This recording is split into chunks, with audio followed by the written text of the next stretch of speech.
Our Forestry Day at the Legislature, so this is the second time that we've done this, second year in a row, and so we hope to make this an annual event. And what we really seek to do is pull together mayors and reeves from the communities in which we operate, so in the forestry communities. And we make sure that we head down to the Legislature to underscore to provincial politicians that this is an industry that matters, to make sure that we're visible, and they see us on a regular basis. It's wonderful to take the time to connect with the mayors and reeves in those forestry communities that matter so much to us.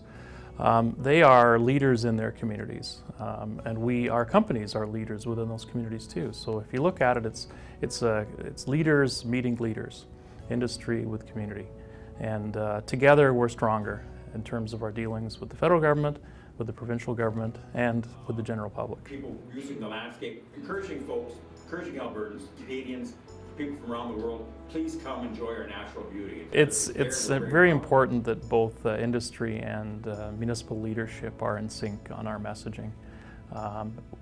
It's important that we convey to MLAs and ministers what forestry means in those communities.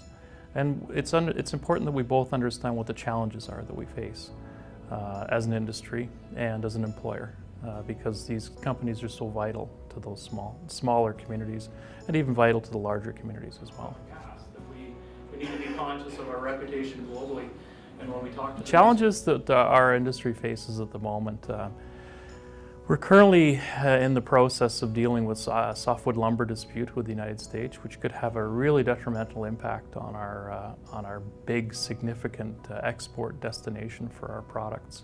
And so we're quite concerned about that. We spent some time discussing softwood lumber agreement and the challenges with the mayors to ensure that they understood that this was real and it was complex.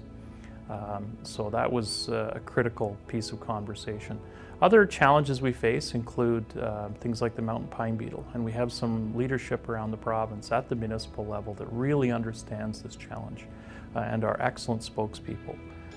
We also face issues related to land use, whether it's dealing with species at risk like caribou, or whether it's dealing with other land use challenges. There are a lot of players on the land, a lot of active participants on the land, whether it's oil and gas, whether it's recreational users. And it's important that we all understand how to work together better.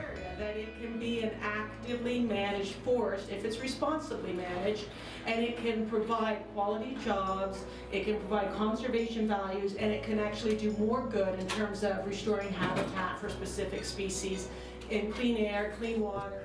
We're recognized around the world as having sustainable forest practices.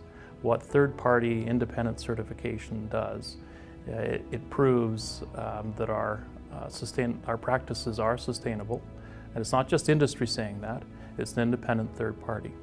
And so what our companies seek is that kind of certification. And what's fascinating is that the bulk of the world's forests, perhaps 10% of those forests around the world, are third-party independently certified. In Canada, almost 90% of our forests are independently certified, which means that we are the most sustainable forestry industry in the world. And we're very proud of that, and I know the provincial government's proud of that.